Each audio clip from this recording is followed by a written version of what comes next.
Kasih karunia dan damai sejahtera dari Allah Bapa dan dari anaknya Tuhan Yesus Kristus. Amin. Selamat bertemu kembali Amanginang Jemaat HKBP Resort Surabaya dalam renungan harian di gereja kita. Renungan harian di hari Sabtu 19 Oktober 2024 ini tertulis di dalam kitab 1 Samuel pasal 2 ayat 30. Terjemahan baru demikian tertulis. Sebab itu demikianlah firman Tuhan Allah Israel, sesungguhnya aku telah berjanji, keluargamu dan kaummu akan hidup di hadapanku selamanya.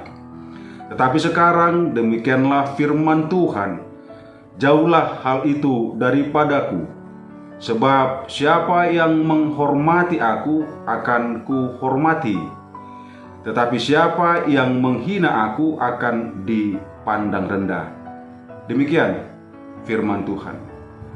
Amanginang jemaat yang dikasihi Tuhan, sebenarnya renungan ini adalah tentang menghormati dan mengindahkan teguran Tuhan. Siapa yang menghormati aku akan kuhormati. Siapa yang menghina aku akan dipandang rendah. Demikian yang dinyatakan Tuhan.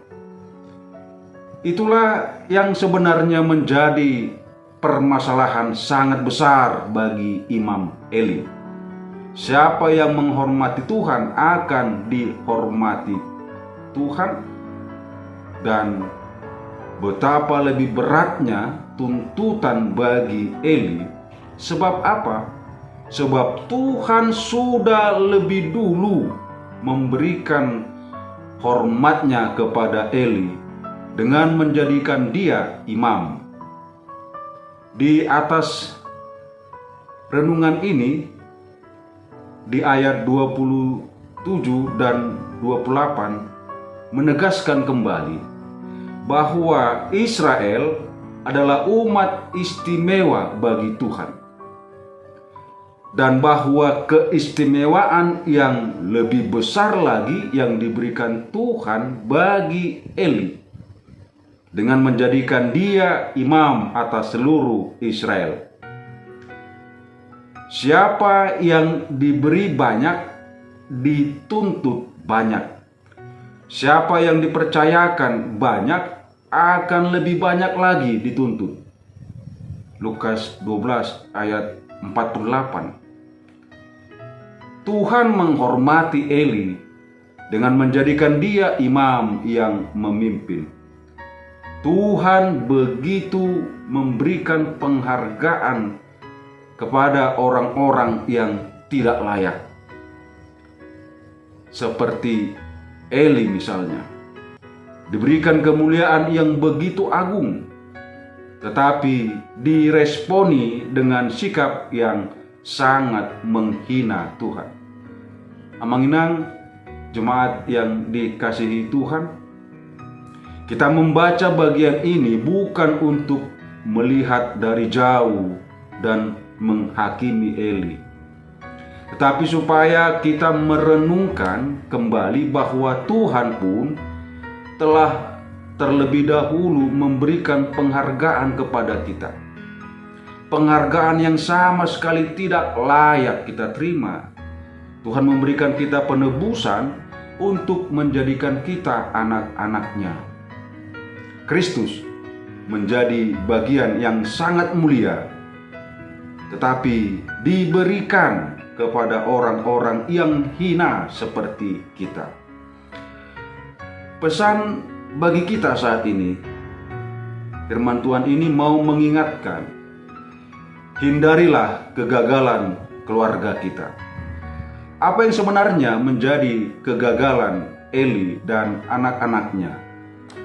Apakah yang dimaksud tidak menghormati Tuhan? Hal yang utama adalah karena Eli dan anak-anaknya melihat keuntungan pribadi, baik makanan, kesenangan, ataupun kekuasaan, sebagai sesuatu yang bisa dikais dari pekerjaan melayani Tuhan. Mereka tidak melihat dedikasi dan pengorbanan, tetapi keuntungan dan kenikmatan dalam melayani. Sekali lagi, profit pribadi. Itulah sasaran mereka dalam melayani.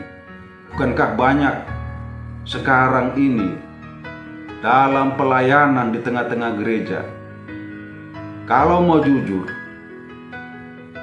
profit pribadi yang menjadi sasaran dalam melayani. Bahkan ketika kaum Eli sudah disingkirkan pun, tetap ada keturunannya yang mengemis, meminta dijadikan imam dengan tujuan supaya bisa makan. Kita bisa baca dalam ayat 36. Lalu apa yang bisa kita refleksikan firman Tuhan ini dalam kehidupan sekarang?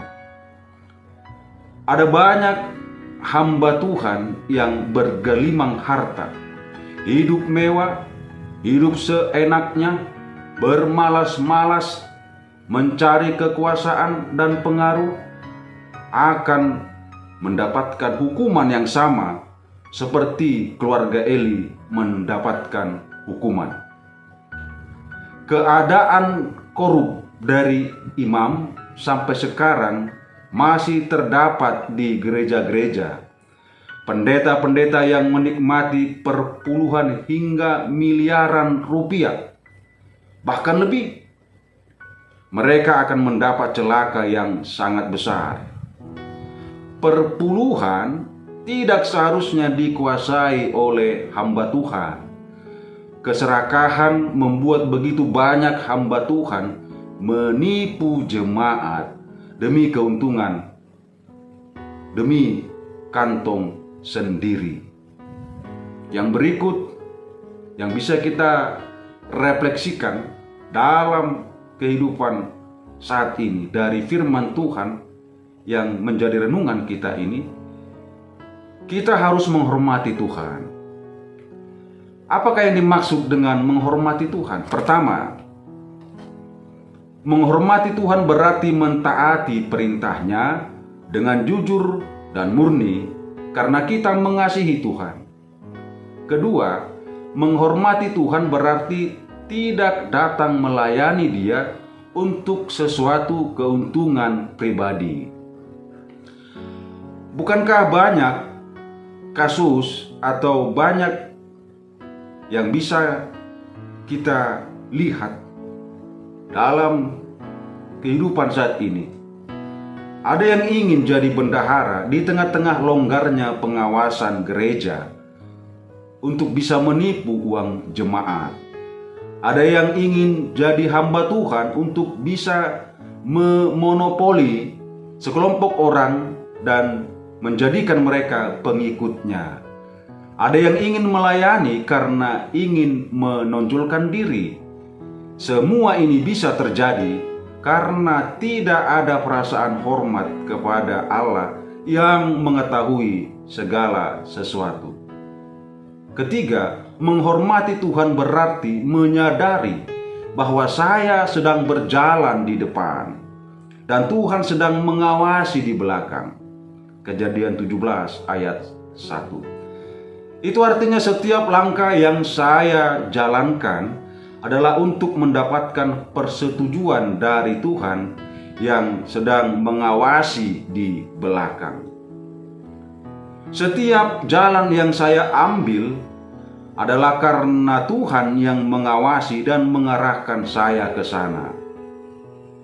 Ini sangat penting untuk diingat dan sangat penting menyadarkan kita dalam sepak terjang, motivasi, mengatasnamakan, melayani di tengah-tengah kehidupan bergereja. Sebab apa? Sebab jika kita tidak sadar, sekali lagi saya katakan, sebab jika kita tidak sadar, Allah adalah yang mengawasi, yang memberikan penilaian, dan yang akan menuntut pertanggungjawaban. Maka kita tidak mungkin mempunyai perasaan hormat kepada Dia. Lalu yang keempat, yang terakhir, menghormati Tuhan berarti menganggap diperkenankan Tuhan lebih penting daripada diperkenankan manusia. Siapa yang masih senang pujian manusia? Siapa yang masih senang hormat manusia? Dan siapa yang masih lebih takut kepada manusia daripada kepada Tuhan adalah orang-orang yang gagal menghormati Tuhan. Amin. Kita bersatu dalam doa.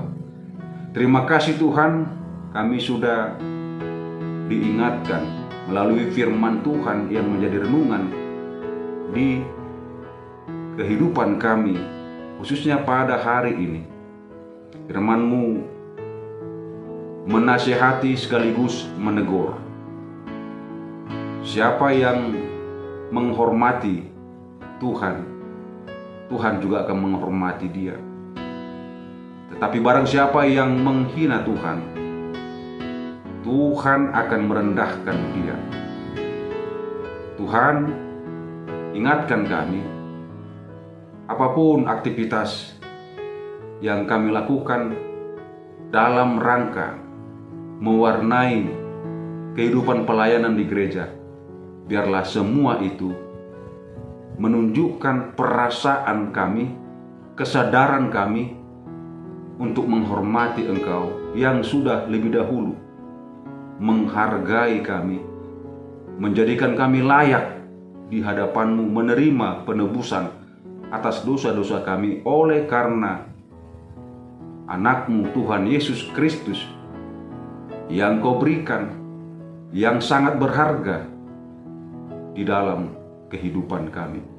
Berkati gereja-Mu Resort Surabaya, berkati Parhalado, jemaat, dan kami yang senantiasa berkumpul bersekutu di dalam segala kegiatan yang ada di gereja oleh karena penghormatan yang mau kami lakukan memuliakan nama-Mu.